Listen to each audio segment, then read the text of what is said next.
हिंदी साहित्य संपूर्ण घटना चक्र क्विक रिवीजन विद आरती शर्मा। दोस्तों, आपको मेरे चैनल पसंद आए तो इसे लाइक करें, शेयर करें, सब्सक्राइब करें। साथ ही साथ मेरे वीडियोस के अगले नोटिफिकेशंस को पाने के लिए बेल आइकन को प्रेस करें। दोस्तों, हम कर रहे हैं हिंदी नेट जेआरएफ परीक्षा चयनित विषय आधारित प्रश्न जून 2009 से जुलाई 2018 तक के प्रश्न पत्र। दोस्तों, हम करेंगे दिसंबर 2015 का तृतीय प्रश्न पत्र, जिसका पार्ट 2 हम करेंगे। तो चलिए देखते हैं अगले प्रश्न। ध्यान देंगे दोस्तों, प्रश्न है आचार्य विश्वनाथ का कथन कौन सा नहीं है। तो ध्यान दें, कथन है रस अपने आकार से भिन्न रूप में आस्वादित किया जाता है। रस अपने आकार से भिन्न रूप में आस्वादित किया जाता है, यह कथन आचार्य विश्वनाथ जी का नहीं है। अगला प्रश्न है ध्वन्यालोक ग्रंथ किस शताब्दी का है। तो ध्यान रखें 9वीं शताब्दी का।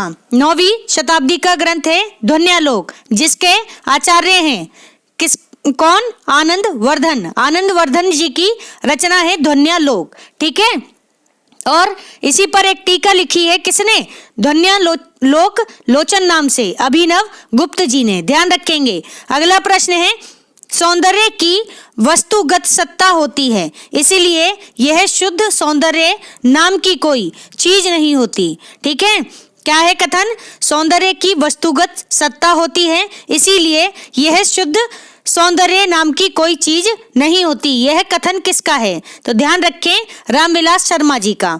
रामविलास शर्मा जी का कथन है। अगला प्रश्न है रचना काल की दृष्टि से सही क्रम क्या है। जरा ध्यान दें। सबसे पहले रचना है जयचंद्र प्रकाश। जयचंद्र प्रकाश कब आई? 12वीं सदी में, 12वीं सदी। फिर है मृगावती, कुतुबन की रचना है मृगावती, कब आई? 1500 ईस्वी में। ठीक है, ध्यान रखेंगे। इसके बाद है दोस्तों मंझन की कृति मधुमालती। मधुमालती कब आई? 1543 ईस्वी में, 1543 ईस्वी। फिर है कासिम शाह की कृति हंस जवाहिर। हंस जवाहिर कब आई? 1726 ईस्वी में, 1726 ईस्वी में। याद रखेंगे। एक बार फिर से सुने। जयचंद्र प्रकाश 12वीं सदी, मृगावती 1500 ईस्वी, फिर है मधुमालती 1543 ईस्वी, फिर है हंस जवाहिर 1726 ईस्वी। याद रखेंगे। अगला प्रश्न है, जरा ध्यान देना दोस्तों, जन्म काल की दृष्टि से कवियों का सही क्रम क्या है। तो सबसे पहले जन्म काल की दृष्टि से आते हैं चंद्रबरदाई। चंद्रबरदाई इनका समय है 12वीं सदी, 12वीं सदी। और ये किस पुस्तक के रचनाकार हैं? तो ध्यान रहे पृथ्वीराज रासो। पृथ्वीराज रासो के रचनाकार हैं चंद्रबरदाई। ठीक है, और पृथ्वीराज के समकालीन हैं, उनके प्रिय मित्र भी हैं। ठीक है, ध्यान रखें 12वीं सदी। फिर है जगनिक। कौन? जगनिक या जागनिक, बात एक ही है, ध्यान रखें। जागनिक की रचना है परमाल रासो या आलेखंड। ध्यान रखेंगे। इनका समय है 1173 ईस्वी, 1173 ईस्वी। फिर है अमीर खुसरो। कौन? अमीर खुसरो। इनका समय है 1255 से 1315 ईस्वी, 1255 से 1315 ईस्वी। इनकी रचना है दोस्तों कौन सी? खाली कबारी, आखिरी कलाम, अखरावट, दो सुखने, गजल, मुकरियां, पहेलियां। ठीक है, ये सब इन्होंने लिखी हैं और इनके गुरु थे निजामुद्दीन औलिया। ठीक, ध्यान रखें। अगले हैं श्रीधर पाठक। कौन? श्रीधर पाठक। श्रीधर याद रखें 1859 से 1928 ईस्वी। इनका समय है 1859 से 1928 ईस्वी। ठीक है, अब जरा एक बार फिर से सुने। चंद्रबरदाई इनका समय है 12वीं सदी। फिर है जागनिक 1173 ईस्वी। फिर है खुसरो 1555 से 1315 ईस्वी। फिर है श्रीधर 1859 से 1928 ईस्वी। ठीक है, ध्यान रखेंगे। अगला प्रश्न है जन्म काल की दृष्टि से रचनाकारों का सही अनुक्रम क्या है। जरा ध्यान दें। सबसे पहले कवि बिहारी लाल, फिर है चिंतामणि, फिर है मतीराम, फिर है घनानंद। ठीक है, कौन है? रीतिकालीन कवि हैं ये सभी, ध्यान रखेंगे। बिहारी जो कि रस सिद्ध कवि हैं, फिर है चिंतामणि, फिर है मतीराम और फिर है रीति मुक्त कवि घनानंद। ठीक है, ध्यान रखेंगे। बिहारी सतसई एकमात्र इनकी कृति है, किसकी? कवि बिहारी लाल की। ठीक है, ध्यान रखेंगे। अगला प्रश्न है हिंदी साहित्य का इतिहास। हिंदी साहित्य का इतिहास इस पुस्तक में रामचंद्र शुक्ल जी ने कृष्ण भक्ति शाखा के कवियों का क्रम किस रूप में प्रस्तुत किया है? तो जरा ध्यान दें, सबसे पहले देखते हैं कवियों का क्रम। ठीक है, सबसे पहले परमानंद दास, फिर है चतुर्भुज दास, फिर है छीत स्वामी, फिर है गोविंद स्वामी। ठीक है, परमानंद दास, चतुर्भुज दास, छीत स्वामी, गोविंद स्वामी, ये सभी कौन हैं? ये सभी कृष्ण भक्त कवि हैं, साथ ही साथ अष्टछाप के कवि भी हैं। ठीक है, ध्यान रखेंगे दोस्तों। एक प्रश्न बनता है कि इनमें से अष्टछाप के कवि कौन से नहीं हैं? तो अष्टछाप के कवि दे देंगे आपको और उनमें से एक ऑप्शन ऐसा रख देंगे जो कि निर्गुण कवियों का होगा। ठीक है, तो ध्यान रखेंगे। इस तरह के प्रश्न आए तो आपको सबसे पहले क्या करना है? याद कर लेना है 8 अष्टछाप कवियों को। ठीक है, ध्यान रखें, परमानंद दास, चतुर्भुज दास, छीत स्वामी, गोविंद स्वामी। इसके अलावा है कौन? कुंभन दास, सूरदास, नंददास। ठीक है, और एक और हैं, अभी भूल रही हूं मैं, तो ये 8 हैं कुल। ठीक, ध्यान रखेंगे। अगला प्रश्न है, जरा ध्यान देना दोस्तों। रचना काल के अनुसार विष्णु प्रभाकर जी के उपन्यासों का सही अनुक्रम क्या है? तो देखते हैं विष्णु प्रभाकर जी के उपन्यास। इनका उपन्यास है ढलती रात। ढलती रात कब आया? 1951 ईस्वी में। 1951 ईस्वी में। फिर है स्वप्नमयी। स्वप्नमयी उपन्यास कब आया? 1956 ईस्वी में। 1956 ईस्वी, ध्यान रखें। फिर आया उपन्यास कोई तो। कौन सा? कोई तो कब आया? 1980 ईस्वी। 1980 ईस्वी। फिर है अर्धनारीश्वर। अर्धनारीश्वर उपन्यास, ये कब आया? 1992 ईस्वी में। 1992 ईस्वी। ठीक है, एक बार फिर से सुने विष्णु प्रभाकर जी के उपन्यासों को, जरा ध्यान दें। ढलती रात 1951 ईस्वी। फिर है स्वप्नमयी 1956 ईस्वी। फिर है कोई तो 1980 ईस्वी। फिर है अर्धनारीश्वर 1992 ईस्वी। ठीक है, अगला प्रश्न देखते हैं। कथाकारों का जन्म काल के आधार पर सही अनुक्रम क्या है? तो जरा ध्यान देंगे। सबसे पहले कथाकार हैं विष्णु प्रभाकर जी। विष्णु प्रभाकर जी, इनका समय है 21 जून 1912 से 11 अप्रैल 2009। 21 जून 1912 से 11 अप्रैल 2009 ईस्वी, याद रखें। फिर है धर्मवीर भारती। धर्मवीर भारती, इनका समय है 25 दिसंबर 1926 से 7 सितंबर 1997 ईस्वी। 25 दिसंबर से यानी क्रिसमस के दिन हुआ था इनका जन्म। ठीक है, ध्यान रखें, किसका? धर्मवीर भारती जी का। ठीक है, और 4 सितंबर 1997 ईस्वी में इनकी मृत्यु हो गई थी। फिर है मन्नू भंडारी जी। मन्नू भंडारी जी, इनका जन्म है 3 अप्रैल 1931 ईस्वी। 3 अप्रैल 1931 ईस्वी। फिर है दोस्तों नरेंद्र कोहली जी। कौन? नरेंद्र कोहली जी, इनका जन्म है 6 जनवरी 1940 ईस्वी। इनका समय है दोस्तों 6 जनवरी 1940 ईस्वी। अब जरा एक बार फिर से सुन लेंगे। विष्णु प्रभाकर जी 21 जून। 21 जून को क्या होता है? सबसे बड़ा दिन होता है। ठीक है, तो ये ऐसे याद रख लें, सबसे बड़ा जिस दिन सबसे बड़ा दिन था, ठीक है, उस दिन विष्णु प्रभाकर जी हुए, यानी 21 जून को। ठीक है, 21 जून 1912 और 11 अप्रैल 2009 ईस्वी में इनकी मृत्यु हो गई। फिर है धर्मवीर भारती 25 दिसंबर 1926 से 4 सितंबर 1997 ईस्वी। फिर है मन्नू भंडारी, इनका समय है 3 अप्रैल 1931 ईस्वी। फिर है नरेंद्र कोहली 6 जनवरी 1940 ईस्वी। ठीक है, ध्यान रखेंगे। अगला प्रश्न है, गौर करेंगे दोस्तों, जरा ध्यान देना। रचना काल के अनुसार उपन्यासों का सही अनुक्रम क्या है? तो सबसे पहले है बालकृष्ण भट्ट जी का उपन्यास नूतन ब्रह्मचारी। कौन सा? नूतन ब्रह्मचारी 1886 ईस्वी में आया हुआ उपन्यास है, 1886। फिर है अध खिला फूल। अध खिला फूल किसका है? हरिओत जी का। ठीक है, हरिऔध जी का उपन्यास है अधकिला फूल, कब आया? 1907 ईस्वी में। फिर आया प्रेमचंद जी का उपन्यास सेवा सदन, सेवा सदन, कब आया? 1919 ईस्वी में, 1919 ईस्वी में। अब जरा दोस्तों यहाँ पर ध्यान से सुने, सेवा सदन उपन्यास प्रेमचंद जी का उपन्यास है, पहली बात, और इसका समय अलग अलग किताबों में अलग अलग दिया गया है। ठीक है, इस बार टीजीटी का जो DSSB का एग्जाम हुआ था उसमें भी इसका समय दिया गया था। ठीक, लेकिन कहीं किताबों में 1918, कहीं 1919, कहीं 1920 दिया गया है। ठीक है, अब यहाँ आप देखें कि स्टूडेंट क्या याद करके जाएं, जो हम याद करके जा रहे हैं वहां तो कुछ और ही बात हो रही है। ठीक, तो अब आप देख लें कि आप की कितनी गलती है या फिर सिस्टम की कितनी गलती है। ठीक है, तो आप ये देख लें, इसीलिए 3-4 डेट अपने जो अलग अलग किताबों से जरूर पढ़ें और ध्यान से पढ़ने के बाद, ठीक है, आपको जो आसपास की तिथियां नजर आए आप उस पर ध्यान दें दोस्तों।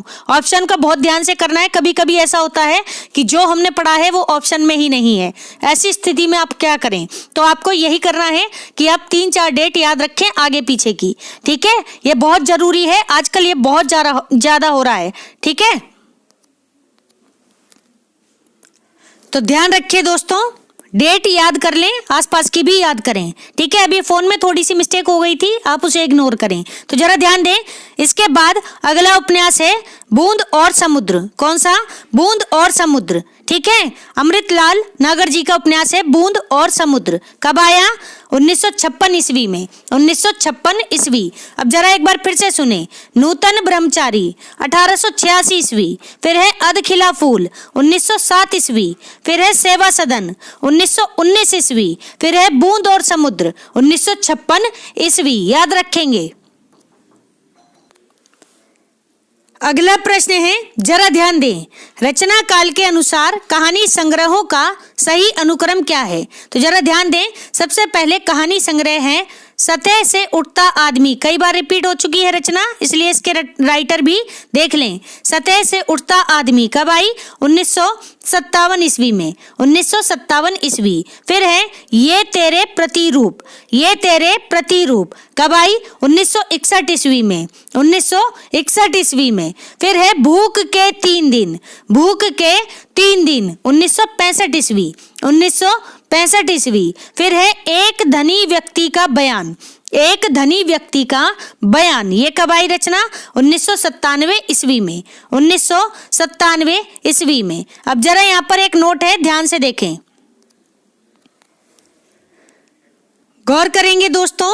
नोट है, यूजीसी CBSE द्वारा पूछे गए इस प्रश्न में रचना काल के आधार पर कहानी संग्रहों का अनुक्रम स्पष्ट करना कठिन है, क्योंकि भारतीय ज्ञानपीठ द्वारा प्रकाशित मुक्तिबोध की कहानी संग्रह सतह से उठता आदमी का प्रथम संस्करण वर्ष 1957 में दर्शित है। ठीक है, अगर भारतीय ज्ञानपीठ के अनुसार हम देखें तो मुक्तिबोध की रचना है सतह से उठता आदमी, जिसका प्रथम संस्करण दोस्तों कब आया? वर्ष 1957 ईस्वी में। ठीक, जबकि कई पुस्तकों में यह लिखा है कि सतह से उठता आदमी मुक्तिबोध की मृत्यु यानी 1964 के बाद प्रकाशित हुआ या हुई। ठीक है, तो ध्यान रखें, देख लो कैसे कंफ्यूज करते हैं ये। ठीक, तो ये बात भी ध्यान रखेंगे। इसके बाद है कहीं कहीं इस कहानी संग्रह का प्रकाशन वर्ष 1971 भी माना गया है। ठीक है, तो 3 प्रकाशन वर्ष माने गए हैं मुक्तिबोध की रचना सतह से उठता आदमी के। पहला प्रकाशन वर्ष 1957 ईस्वी किसके अनुसार? भारतीय ज्ञानपीठ के अनुसार। फिर दूसरा समय माना है 1964 ईस्वी, यानी इनकी मृत्यु के बाद, किसकी? मुक्तिबोध की मृत्यु के बाद। इसके बाद तीसरा समय माना है 1971 ईस्वी। ठीक है, अब आप देख लें, ऑप्शन में जो भी हो आप उसके अनुसार टिक करें। अभी देखते हैं आगे और क्या कह रहे हैं ये, जरा ध्यान देंगे दोस्तों। संभवतः इस आधार पर यूजीसी CBSE ने अपनी उत्तर कुंजी में यह अनुक्रम दर्शित किया है। क्या अनुक्रम? जरा ध्यान देंगे। सबसे पहले ये तेरे प्रतिरूप, क्या अनुक्रम दिया यूजीसी ने? ये तेरे प्रतिरूप। फिर है भूख के 3 दिन, भूख के 3 दिन। इसके बाद है मुक्ति बोध की रचना सतह से उठता आदमी, सतह से उठता आदमी। फिर है एक धनी व्यक्ति का बयान, एक धनी व्यक्ति का बयान। ठीक है, तो ये क्रम है किसके अनुसार, यूजीसी या फिर सीबीएसई के द्वारा। ठीक है, ये इनका क्रम है, ध्यान रखेंगे दोस्तों। एक बार प्रश्न फिर से देखते हैं तो याद रखें, सबसे पहले ये तेरे प्रतिरूप, फिर भूख के 3 दिन, फिर सतह से उठता आदमी, फिर है एक धनी व्यक्ति का बयान। अब जरा देखते हैं वापस से प्रश्न को, इस पुस्तक के अनुसार क्या क्रम है। ध्यान दे जरा दोस्तों, गौर करें। सतह से उठता आदमी 1957 ईस्वी, यहाँ पर 1957 माना है। ठीक है, भारतीय ज्ञानपीठ के अनुसार। फिर है ये तेरे प्रतिरूप 1961 ईस्वी, फिर है भूख के 3 दिन 1965 ईस्वी, फिर है एक धनी व्यक्ति का बयान 1997 ईस्वी। तो आप ये वाला क्रम याद रखेंगे। ठीक है, सतह से उठता आदमी 1957 ईस्वी, ये तेरे प्रतिरूप 1961 ईस्वी, भूख के 3 दिन 1965 ईस्वी, फिर है एक धनी व्यक्ति का बयान 1997 ईस्वी। ये वाला क्रम आपको याद रखना है दोस्तों। अगला प्रश्न है, जरा ध्यान देना दोस्तों। जयशंकर प्रसाद के काव्य ग्रंथों का प्रकाशन वर्ष के अनुसार सही क्रम क्या है। तो देखते हैं जयशंकर प्रसाद जी के काव्य ग्रंथ। सबसे पहले प्रेम पथिक कब आया, 1910 ईस्वी में, 1910 ईस्वी में प्रेम पथिक। फिर है झरना 1918 ईस्वी में, 1918 ईस्वी में। फिर है आंसू 1926 ईस्वी में, 1926 ईस्वी में। कहीं कहीं आंसू का समय 1925 भी मिलता है, तो दोनों ही समय याद रखें। फिर है इनकी रचना लहर, कौन सी, लहर, जिसका समय क्या माना है, 1935 ईस्वी, 1935 ईस्वी। दोस्तों रचनाओं के समय काल में इतनी ज्यादा कंफ्यूजन है, हद से ज्यादा। ठीक है, तो आप रचनाओं का क्रम याद रखें तो ज्यादा सही रहेगा। ठीक, देख एक बार फिर से सुने। जयशंकर प्रसाद के काव्य ग्रंथों का प्रकाशन वर्ष के अनुसार सही क्रम, प्रेम पथिक 1910 ईस्वी, झरना 1918 ईस्वी, आंसू 1926 ईस्वी, लहर 1935 ईस्वी। ठीक है, अगला प्रश्न है, जरा ध्यान दें। काव्य ग्रंथों का प्रकाशन वर्ष के अनुसार सही क्रम क्या है। तो जरा ध्यान दें, सबसे पहले ग्रंथ है कौन सा, काव्य ग्रंथ है युगांत, सुमित्रा नंदन पंत जी का है युगांत। ठीक है, ध्यान रखें 1936 ईस्वी। सभी ये जितने भी आप रचनाएं अब पढ़ेंगे पंत जी की रचनाएं हैं। ठीक, तो युगांत का समय है 1936 ईस्वी। फिर है स्वर्ण धूलि, स्वर्ण धूलि 1997 ईस्वी, 47 ईस्वी, 1947 ईस्वी। फिर है लोकायत्न, लोकायत्न, इसका समय है 1964 ईस्वी, 1964 ईस्वी। फिर है सत्यकाम, कौन सा, सत्यकाम, इसका समय है 1975 ईस्वी, 1975 ईस्वी। अब जरा एक बार फिर से सुन लें। सबसे पहले युगांत 1936 ईस्वी, फिर है स्वर्ण धूलि 1947 ईस्वी, फिर है लोकायत्न 1964 ईस्वी, फिर है सत्यकाम 1975 ईस्वी। ठीक है, देखते हैं अगला प्रश्न, जरा ध्यान दे दोस्तों। अगला प्रश्न है, प्रकाशन वर्ष के अनुसार पुस्तकों का सही अनुक्रम क्या है। तो जरा ध्यान देंगे। सबसे पहले यहाँ पर पुस्तक है मध्यकालीन बोध का स्वरूप, मध्यकालीन बोध का स्वरूप कब आई, 1970 ईस्वी में, 1970 ईस्वी में। हिंदी साहित्य और संवेदना का विकास, हिंदी साहित्य और संवेदना का विकास, ये कब आई, 1986 ईस्वी में, 1986 ईस्वी में। फिर आई हिंदी साहित्य का दूसरा इतिहास, हिंदी साहित्य का दूसरा इतिहास कब आई, 1996 ईस्वी में, 1996 ईस्वी में। इसके बाद है हिंदी साहित्य का आधा इतिहास, हिंदी साहित्य का आधा इतिहास। ठीक है, ये किसकी रचना है, तो सुमन राजे की रचना है हिंदी साहित्य का आधा इतिहास। कब आई, 2003 में। ठीक है, अब जरा एक बार फिर से सुनेंगे दोस्तों। ठीक है, ध्यान दें। सबसे पहले रचना है मध्यकालीन बोध का स्वरूप। ठीक है, हजारी प्रसाद द्विवेदी की रचना है, 1970 ईस्वी में आई हुई रचना है। फिर है हिंदी साहित्य और संवेदना का विकास, ये है राम स्वरूप चतुर्वेदी जी की रचना, जो कि 1986 ईस्वी में आई। फिर है बच्चन सिंह की रचना हिंदी साहित्य का दूसरा इतिहास, हिंदी साहित्य का दूसरा इतिहास, बच्चन सिंह, कब आई? 1996 ईस्वी। फिर है सुमन राजे की रचना हिंदी साहित्य का आधा इतिहास, ये कब आई? 1903 ईस्वी में। ठीक है, याद रखेंगे दोस्तों। अगला प्रश्न है, जरा ध्यान दें, कालक्रम की दृष्टि से नाटकों का सही अनुक्रम क्या है? तो सबसे पहले नाटक देखें, अज्ञे का नाटक है त्रिशंकु। कौन सा? त्रिशंकु। कब आया? 1973 ईस्वी में, 1973 ईस्वी। फिर आया नाटक आला अफसर। कौन सा? आला अफसर। कब आया? 1979 ईस्वी में, 1979 ईस्वी। फिर आया नाटक भूख आग है, भूख आग है, 1998 ईस्वी, 1998 ईस्वी। फिर आया नाटक विश्ववंश। कौन सा? विश्ववंश, 1999 ईस्वी, 1999 ईस्वी। तो ध्यान रखेंगे। अब जरा एक बार फिर से सुन ले, नाटक त्रिशंकु 1973 ईस्वी। फिर है नाटक आला अफसर 1979 ईस्वी। फिर है भूख आग है 1998 ईस्वी। फिर है नाटक विश्ववंश 1999 ईस्वी। ठीक है, इन सभी नाटकों के रचनाकारों को दोस्तों आप गूगल से देख लेना या अपनी एक बार किताबों से देख लेना। ठीक है, अगला प्रश्न है दोस्तों, प्रकाशन वर्ष की दृष्टि से ग्रंथों का सही अनुक्रम क्या है? तो सबसे पहले देखें, ग्रंथ है एस्थेटिक, ये पाश्चात्य रचना है, ध्यान देंगे, एस्थेटिक। ठीक है, 1902 ईस्वी में आई हुई रचना है एस्थेटिक। फिर है the sacred wood, the sacred wood, T S. Eliot की रचना है, 1920 ईस्वी में आई हुई रचना है। ठीक है, फिर है प्रैक्टिकल क्रिटिसिज्म, 1929 ईस्वी, प्रैक्टिकल क्रिटिसिज्म। फिर है रिवॉल्यूशन, रिवॉल्यूशन, ये कब आई? 1966 ईस्वी में, 1966 ईस्वी में। ठीक है, अब जरा एक बार फिर से सुने, एस्थेटिक 1902 ईस्वी। फिर है द सेक्रेट वुड 1920 ईस्वी। फिर है प्रैक्टिकल क्रिटिसिज्म 1929 ईस्वी। फिर है रिवॉल्यूशन 1966 ईस्वी। तो सभी समय याद रखें दोस्तों।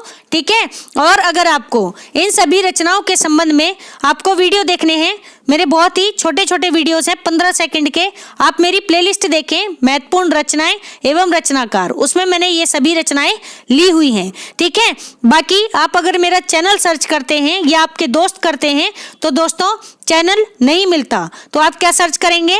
हिंदी साहित्य विद आरती शर्मा, हिंदी साहित्य विद आरती शर्मा। दोस्तों आपके सामने चैनल आ जाएगा और उसकी सभी प्लेलिस्ट देख लें। ठीक है, ध्यान रखें। अगला प्रश्न है, प्रकाशन वर्ष की दृष्टि से आलोचना ग्रंथों का सही अनुक्रम क्या है? तो ध्यान दें, सबसे पहले आलोचना ग्रंथ है कालिदास की निरंकुशता, कालिदास की निरंकुशता। कब आया? 1911 ईस्वी में, 1911 ईस्वी में। फिर आया कौन सा आलोचना ग्रंथ? रस मीमांसा, रस मीमांसा 1950 ईस्वी में, रस मीमांसा। ठीक है, 1950 ईस्वी। ठीक है, इसके बाद है किसका है रस मीमांसा? कमेंट बॉक्स में बताएंगे। ठीक, फिर है शुद्ध कविता की खोज, शुद्ध कविता की खोज। कब आया ये ग्रंथ? तो 1966 ईस्वी में, 1966 ईस्वी में। इसके बाद है महावीर प्रसाद द्विवेदी और हिंदी नवजागरण, महावीर प्रसाद द्विवेदी और हिंदी नवजागरण। ये कब आया आलोचनात्मक ग्रंथ? तो ध्यान रहे 1977 ईस्वी में, 1977 ईस्वी में। याद रखें दोस्तों, ध्यान दें, अगर आपको आलोचना ग्रंथों से संबंधित वीडियो देखने हैं तो आप मेरे घटना चक्र नहीं, रामबाण संकलन की प्लेलिस्ट देख लें। ठीक है, उसमें आपको ये टॉपिक कंप्लीटली मिल जाएगा। ठीक, तो एक बार विजिट जरूर करें और ध्यान से देखें और अपनी किताबों से भी पढ़ें। ठीक, मन से पढ़ें, ढंग से पढ़ें। अब जरा ध्यान दें, सबसे पहले कौन सी रचना है? कालिदास की निरंकुशता 1911 ईस्वी। फिर है रस मीमांसा 1950 ईस्वी। फिर है शुद्ध कविता की खोज 1966 ईस्वी। फिर है महावीर प्रसाद द्विवेदी जी और हिंदी नवजागरण 1977 ईस्वी। ठीक है, ध्यान रखेंगे। अगला प्रश्न है, स्थापना है क्या? काव्येषु नाटकम रम्यम, काव्येषु नाटकम रम्यम। तर्क है क्योंकि उसमें काव्य के साथ साथ सभी ललित कथाओं का समन्वय होता है। ठीक है, तो ललित कथाएं कैसी होती हैं? रम्य होती हैं। तो पहली यानी स्थापना किससे जुड़ रही है? तर्क से। तो ध्यान दें, काव्येषु नाटकम रम्यम सही है। फिर है तर्क, क्योंकि उसमें काव्य के साथ साथ सभी ललित कलाओं का भी समन्वय होता है। ये बात भी सही है, यानी दोनों ही सही हैं, स्थापना और तर्क। अगला प्रश्न है स्थापना है क्या? काव्यानुभूति का मूल आधार लोकानुभूति ही है। काव्यानुभूति का मूल आधार लोकानुभूति ही है। तर्क है क्योंकि केवल, ध्यान दें केवल शब्द आ रहा है, केवल लोक जीवन का यथार्थ ही उसके ज्ञान और भाव क्षेत्रों का विस्तार करता है, कल्पना नहीं। ठीक है, क्या है तर्क? क्योंकि केवल लोक जीवन का यथार्थ ही उसके ज्ञान और भाव क्षेत्रों का विस्तार करता है, कल्पना नहीं। ठीक है, तो ध्यान रखें स्थापना सही है। क्या है? काव्यानुभूति का मूल आधार लोकानुभूति ही है, बिल्कुल सही, जबकि तर्क गलत है। दोस्तों, तर्क में अगर केवल आ रहा है शब्द, केवल, एकमात्र, सिर्फ, ठीक है, इस तरह के शब्द आए तो वह ज्यादातर गलत ही होता है। इस बात का ध्यान रखना। दूसरा, आप देखें कि कहीं इनमें स्थापना में और तर्क में पॉजिटिव वर्ड तो नहीं आ रहे कहीं, यानी दो विरोधी शब्द हैं तो भी आप ऐसे अंदाजा लगा सकते हैं, सही और गलत का फैसला कर सकते हैं। ठीक है, तो यह ध्यान दें, ए सही है और आर गलत है। ठीक है, देखते हैं अगला प्रश्न, यानी स्थापना सही है और तर्क गलत है। अगला प्रश्न देखते हैं, गौर करेंगे दोस्तों। स्थापना है क्या? केवल सुंदरता ही कविता का लक्ष्य और उसका एकमात्र नियम है और सौंदर्य ही अनंत काल तक कविता में गूंजता है। क्या है स्थापना? केवल, देखो केवल से ही वाक्य शुरू हो रहा है। ठीक है, तो तुरंत देखते के साथ ही एलिमिनेट कर दो ऑप्शन को। समझ रहे हैं मेरी बात? ठीक है, आपको अपना टाइम वेस्ट करने की जरूरत है ही नहीं। ठीक, तो ध्यान दें, केवल सुंदरता ही कविता का लक्ष्य और उसका एकमात्र नियम है और सौंदर्य ही अनंत काल तक कविता में गूंजता है। ठीक है, तर्क है क्या है? क्योंकि सत्य और शिव कविता कामिनी के सौंदर्य वर्धन के लिए ना तो उतने उपयोगी हैं और ना कालजयी। क्या कह रहे हैं? क्योंकि सत्य और शिव कविता कामिनी के सौंदर्य वर्धन के लिए ना तो उतने उपयोगी हैं और ना कालजयी, तो ये भी गलत है। ठीक है, यानी स्थापना भी गलत है और तर्क भी गलत है। ठीक है, ध्यान रखेंगे, दोनों बातें गलत हैं। अगला प्रश्न है, ध्यान दें, स्थापना है आधुनिक मनुष्य के इतिहास और समय के नियमों कानूनों का जितना ज्ञान है उतना पहले किसी युग में प्राप्त नहीं था। ठीक है, आधुनिक मनुष्य को इतिहास और समय के नियमों कानूनों का जितना ज्ञान है उतना पहले किसी युग में प्राप्त नहीं था। ठीक है, तर्क है क्योंकि मध्यकालीन संस्कृति में धर्म का जो केंद्रीय स्थान था उसने धीरे धीरे पीछे हटते हुए अपनी जगह इतिहास को समर्पित कर दी। ठीक है, क्या कह रहे हैं? क्योंकि जो मध्यकालीन संस्कृति थी उसमें धर्म का जो केंद्रीय स्थान था उसने धीरे धीरे, धर्म यानी कि मध्यकाल क्या था? भक्ति काल से संबंधित था। ठीक है, लोग आस्था में ज्यादा विश्वास रखते थे, लेकिन आधुनिक काल में किस पर ज्यादा भरोसा करते हैं? तर्क पर, विज्ञान पर, ठीक है, यथार्थ पर। तो ये बात ध्यान रखें। तो ये बात यही कह रहे हैं कि केंद्रीय स्थान, यानी क्योंकि मध्यकालीन संस्कृति में धर्म का जो केंद्रीय स्थान था उसने धीरे धीरे पीछे हटते हुए अपनी जगह किसको सौंप दी? इतिहास को समर्पित कर दी। यानी ए और आर दोनों ही बातें सही हैं, स्थापना भी सही है और तर्क भी सही है। ठीक है, ध्यान रखेंगे दोस्तों। और समय के साथ परिवर्तन जरूरी है। ठीक है, आप परिवर्तन नहीं लाएंगे तो समय अपने आप परिवर्तन लाएगा, इस बात को ध्यान रखना। ठीक है, इसीलिए अपने आप को प्रोडक्टिव रखें, ठीक है, अपडेट रखें और समय के साथ बदलते रहें। ठीक है, एक जगह ना खड़े रहें। पिछले 10 सालों तक अपने आप को 10 साल पीछे ना सोचें। ठीक है, आगे की 10 साल आगे की सोचें। ठीक है, परिवर्तन क्या है? प्रकृति का नियम है। इस बात को अपने मस्तिष्क में बैठा लें और उसी के साथ काम भी करें और आगे बढ़ें। ठीक है, ध्यान रखें। बार बार पीछे देखोगे तो आगे नहीं बढ़ पाओगे, ये बात ध्यान रखना। ठीक है, आगे बढ़ना है तो पीछे देखना बंद कर दो। ठीक है, तभी आगे पहुंचोगे। ध्यान रखें मेरी बातें जो कह रही हूं। ठीक है, तो दोस्तों हमारा आज का ये वीडियो यही समाप्त होता है। Thanks for watching. अगर आपको मेरे वीडियोस पसंद आ रहे हैं तो इन्हें लाइक करें, शेयर करें, मेरे चैनल को सब्सक्राइब करें, साथ ही साथ मेरे वीडियोस के नोटिफिकेशंस को पाने के लिए बेल आइकन को प्रेस करें। धन्यवाद दोस्तों।